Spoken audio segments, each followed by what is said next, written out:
बहू, तुम दोनों का खाना पक गया हो तो फटाफट से पंखा चालू कर दो। पूरा शरीर चिप चिप कर रहा है पसीने के मारे। जी जी, बस 2 मिनट में चला देते हैं। मुझको नहीं खानी रोटी, मम्मी मेरे लिए चावल बना देना। चावल नहीं बनने वाले, मैंने रोटी बनाई है, चुपचाप से रोटी खाना। बड़ी बहू, अगर बच्चों का चावल खाने का मन है तो पतीले में 2 गिलास चावल धोकर बिठा दे। इतना चकर चकर करने की क्या आवश्यकता है? माँ जी, बात बनाने की नहीं है। माँ, इस भयंकर गर्मी पड़ने का जिम्मेदार भी तो इंसान खुद ही है। हर साल घर मकान बनाने के लिए पेड़ों की कितनी कटाई होती है कि न मौसम में ठंडकपन बचा है और न ही शुद्ध हवा। बबीता कमरे के अंदर चूल्हा जलने से भपका फैला देखकर रसोई का सामान समेटकर खुले आंगन में लाती है और चूल्हा डालकर दोबारा से आंच जोड़कर खाना पकाती है। तौबा तौबा तौबा, आंगन की जमीन भी ज्वालामुखी जितनी जल रही है, जबकि सुबह सुबह ही। दरअसल सत्यवती और दयाराम के पास जमीन तो बहुत थी जिस पर बड़े आराम से 8 से 10 कमरे बनाए जा सकते थे, लेकिन शुरू से पारिवारिक जड़ गरीब रह जाने के चलते बड़ी मुश्किलों में पुरखों द्वारा बनाए एक कमरे में ही गुजारा कर रहे थे, जिसमें नहाना धोना खाना पीना सोना सब कुछ करने में उन्हें दिक्कत रहती थी। इसीलिए विकास प्रभात 1-2 कमरे बनवाने के लिए दिन रात मजदूरी में लगे थे।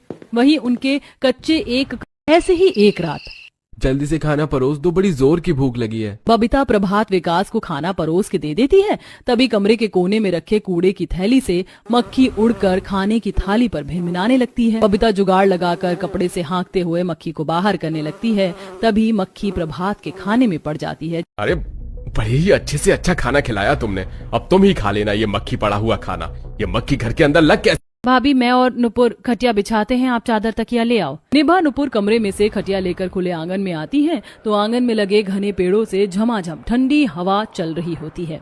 आज तो आंगन के दोनों पेड़ से कितनी झरझर ठंडी ठंडी हवा बह रही है। आज सबका बिस्तर आंगन में ही लगा देते हैं। हाँ, वैसे भी कमरे के अंदर आज दमकती गर्मी है, नींद भी नहीं आएगी। कम से कम यहाँ पेड़ की शुद्ध ठंडी ठंडी हवा में चैन की नींद तो पड़ जाएगी।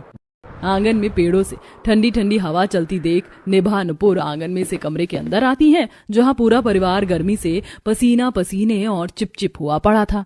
भाभी, आज बाहर बहुत ही ठंडक भरा मौसम है, सब खुले आंगन में सोते हैं। ठंडी हवा चलने की बात सुनकर गर्मी से परेशान पूरे परिवार के चेहरे पर एक सुकून सा आ जाता है। दोनों बहू गर्मी में सबका बिस्तर आंगन में पेड़ के नीचे करती हैं। पूरा परिवार लाइन से सो जाता है। अगली सुबह केतकी परिधि अपनी बालकनी में आती है और खिल्ली उड़ाती है। आंटी जी, आप दोनों सास बहू को दूसरों के घर में ताक झांक करने के अलावा कोई काम नहीं होता है क्या? जब देखो हमारे आंगन में आंखें जमाई रहती हो। दोनों सास बहू बालकनी से चुपचाप अंदर चली जाती हैं, मगर केतकी के ताने छुरी के जैसे सत्यवती के कलेजे में लगते हैं। पता नहीं ऊपर वाला कब तक मेरे परिवार की हंसी उड़वाएंगे। सबने अपने कई कमरों के मकान। एक दोपहर तीनों सास बहू आंगन में गर्मी में गेहूं चुन रही होती हैं। अरे बहू, तुम दोनों ऐसे एक एक गेहूं को चुनोगे तो सारा टाइम तो इसी में खप जाएगा। माँ जी, गर्मी में धूप तो रोज ही कड़क हो रही है, आज नहीं तो कल सुखा देंगे गेहूं। मैंने ये चावल फटक दिया है, इस बोरी में भर दो। लाओ, गेहूं फटक देती हूँ। माँ जी, आप कितनी देर से गर्मी में बैठकर अनाज साफ करवा रही हैं, आप अंदर जाकर आराम कर लीजिए। तीनों बच्चे पेड़ की ऊंची डाली पर चढ़कर बैठ जाते हैं। वहीं बहुएं बोरियों में अनाज उठाती हैं, जिसमें नंद भी लगी थी। अरे, तुम तीनों फिर से बंदर की तरह पेड़ पर चढ़ गए, नीचे आओ। बुआ, हमारा ट्री हाउस बहुत मजबूत है, हम नहीं गिरेंगे। यहाँ पर ठंडी ठंडी हवा लग रही है।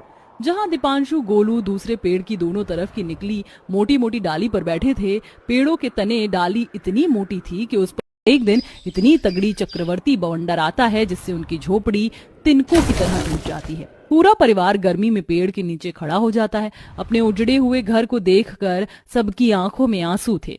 पिताजी, किराए पर घर लेने की क्या जरूरत है? हमारे आंगन में कितना मजबूत पेड़ है, हम इसी पर कमरा बना लेते हैं, इससे हमें किराया भी नहीं देना पड़ेगा। गोलू का ख्याल बेघर ससुराल वालों को सोचने पर मजबूर कर देता है। जेठानी जी, हमने कभी ध्यान नहीं दिया, लेकिन इन पेड़ों के तने सचमुच में कितने मोटे हैं।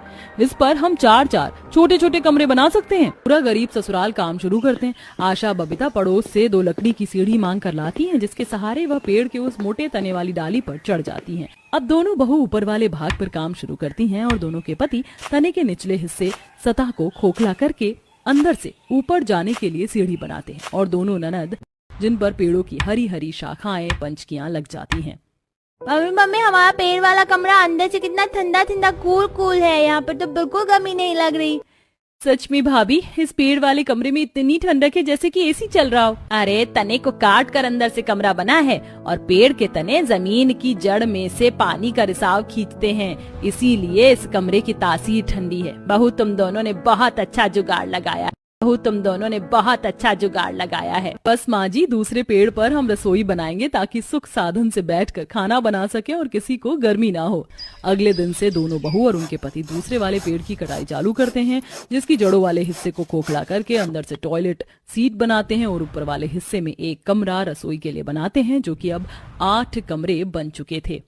हमारी छत पर कितनी ठंडी ठंडी बर्फ जैसी हवा चल रही, बड़ा मजा आ रहा है। 4 मंजिल के कमरे वाले घर से सबके मकान कितने पिद्दू से दिखाई दे रहे हैं, यहाँ तो बिल्कुल गर्मी नहीं है। भगवान का धन्यवाद हो जो अब हमारे परिवार को गर्मी में गुजारा करने की जरूरत नहीं, हमारे पास भी अपना 8 कमरों का घर है। इसी के साथ पूरा परिवार बारिश के सुहावने मौसम को एंजॉय करते हुए गर्मा गर्म पकौड़ी खाता है और पूरा परिवार गर्मी में 8 कमरे के मकान में ठंडक में सुलभता से रहन सहन करता है।